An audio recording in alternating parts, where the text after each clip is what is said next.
up the last video I did, which was about 3 minutes long, and we put a convexy edge on this saber grind, which already had a convex edge, as you could see over here.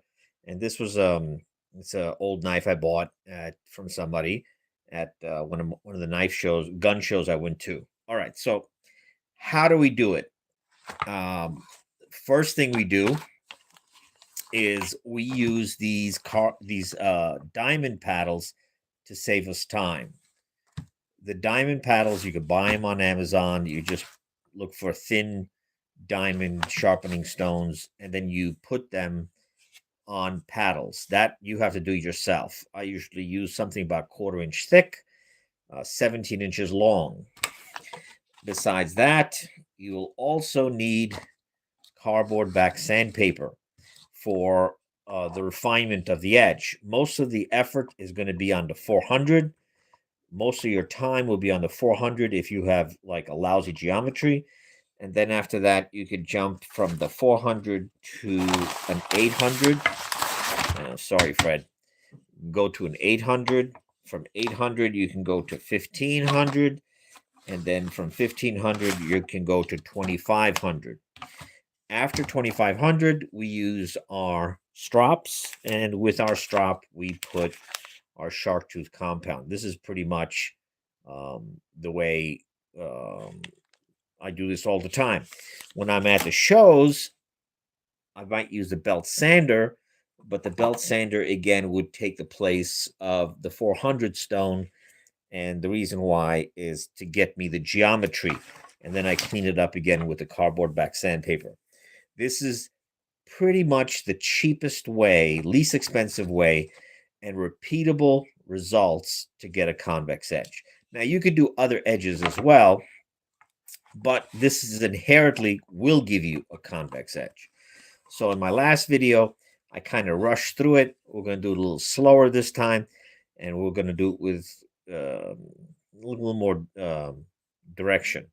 So you're going to find your hand is going to be comfortable holding a knife a certain way. If you want to put a marker on your blade, you could do that. And then you can just find a comfortable place where your hand coordinated where it's comfortable.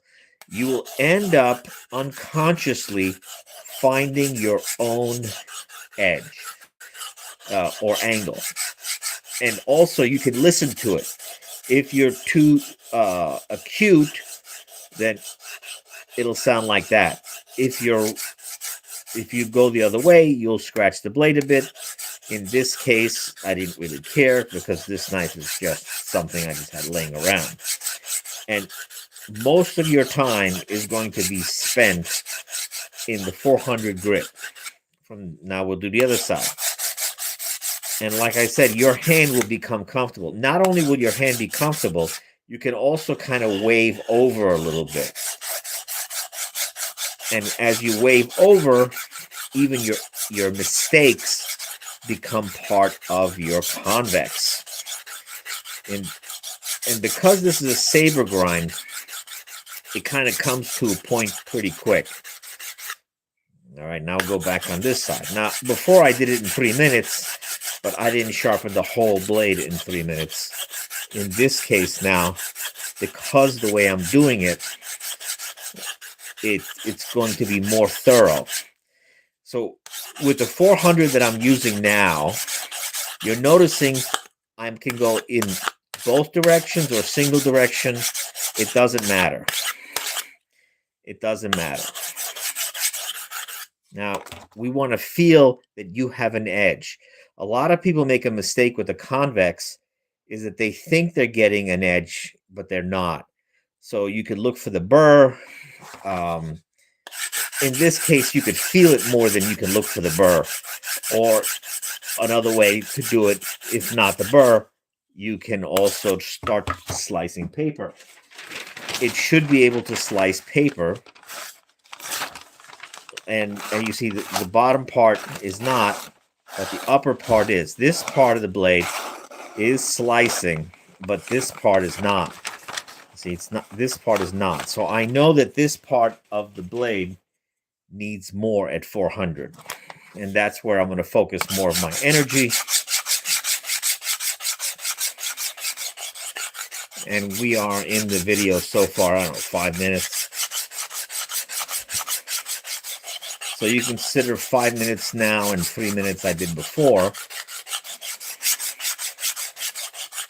And again, this is so easy. The problem with everybody else when they do the stones is that to get the geometry, and they go back and forth, or whatever way they do it, it's so easy to pivot and you mess it up. And you're really not going to get a good convex out of it. But when you do it this way, you can hold the angle better. And as you do it, you're just going to have like a little bit of a roll in your wrist, and that's what gives you the convex. You're not going to get flats. If you really want flats, you could do that, but then you'd have to kind of like go slower, and this way you'll get flats. But we don't want flats. We want to create a convex. So we're just going to keep going back and forth.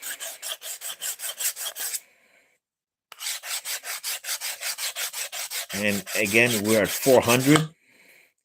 Now, I use these stones a lot. I use them here and I use them in Portugal, and they work really good for me. But again, this is a pretty dull knife when I started. And there we go. Let's grab the paper and see if we're able to slice on the bottom with just 400.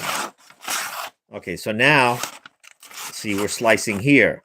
We know we can slice up top, but we can't slice on the bottom yet, but we can slice right there. So this part of the blade is not ready. This part of the blade is ready for the next step. So we're again going to focus on this. You can look at your knife to see how you're working with it, and you can already see that there are no flats. It's convexy. Okay, so now let's go back. And this video will be here in the live feed. And this was a dull knife. Once you sharpen your knives, and they are sharp, and you get a nice convex going, the upkeep is actually much faster.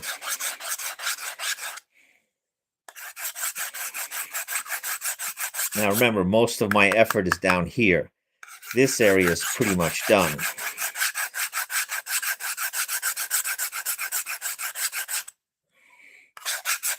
And another thing, when guys use the stones the regular way that they normally do it, it's very hard to do a convex because it's so easy to just go back and forth a few times and then you just create a flat.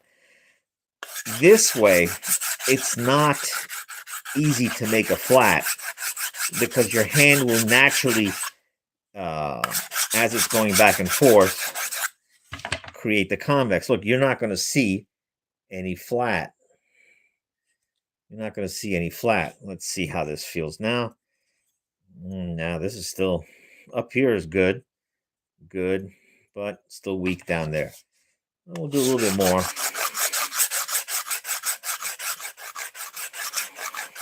Now, if you don't have the diamonds, you can always use the cardboard back sandpaper. Like here, I got 220. But when you're using the 220, you don't want to put pressure. You kind of like let the sandpaper do the work, because if you put pressure, what'll end up happening is that you might slice.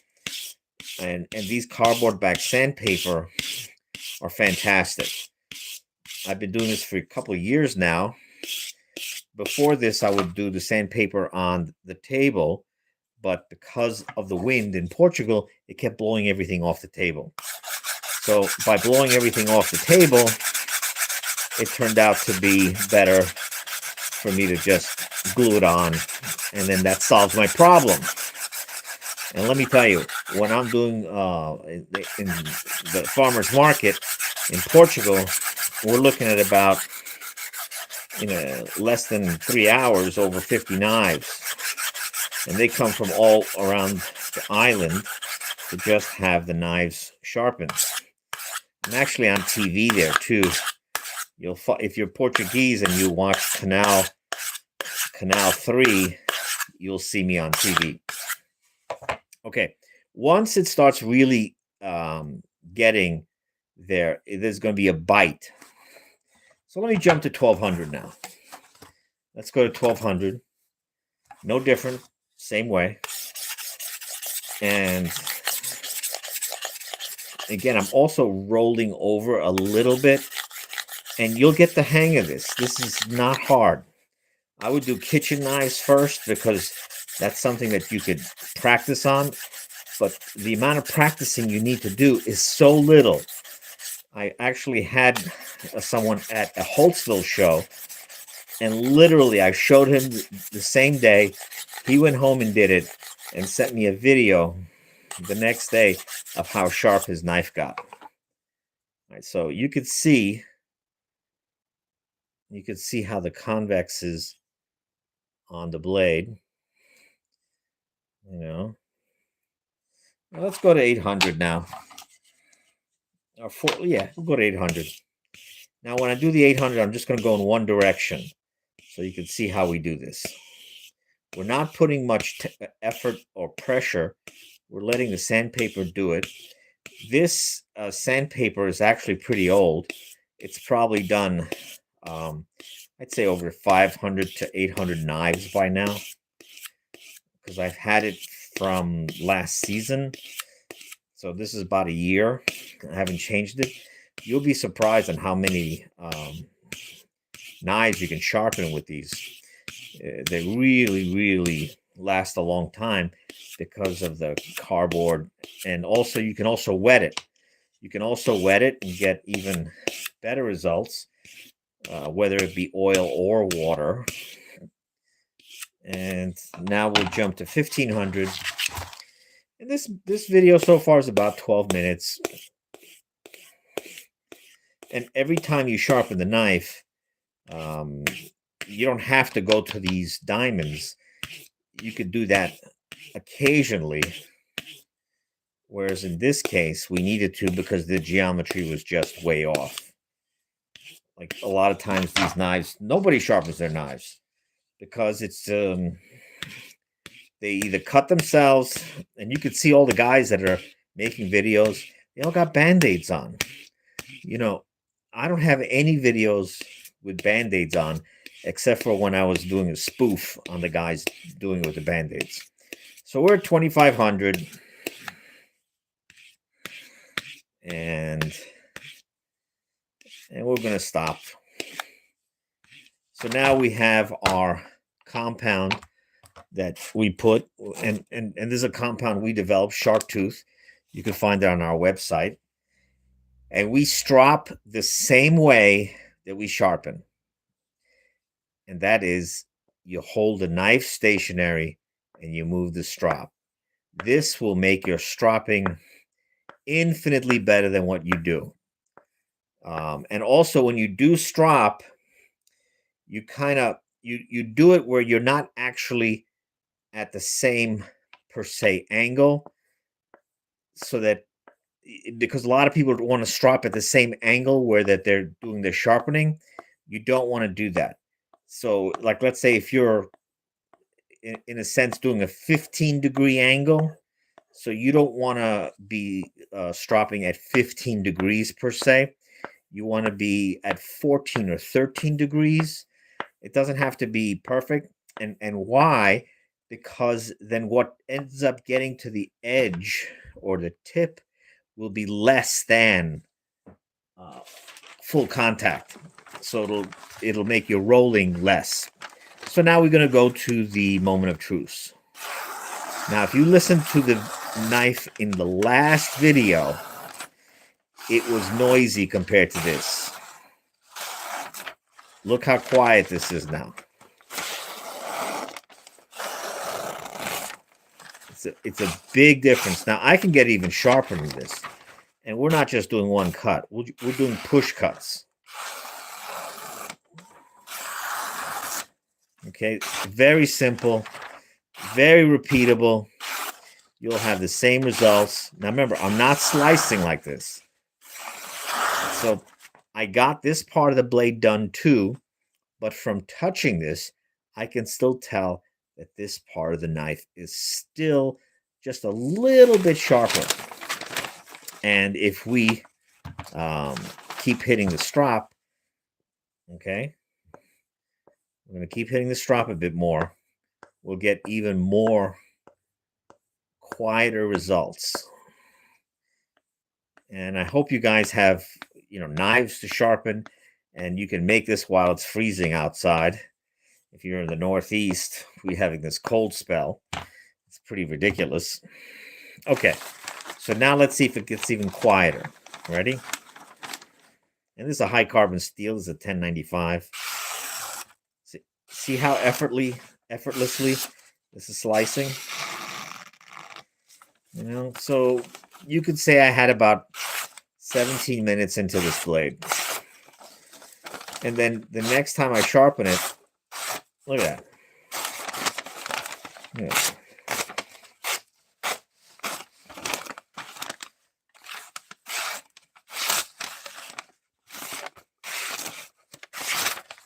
And also I love slicing like that too.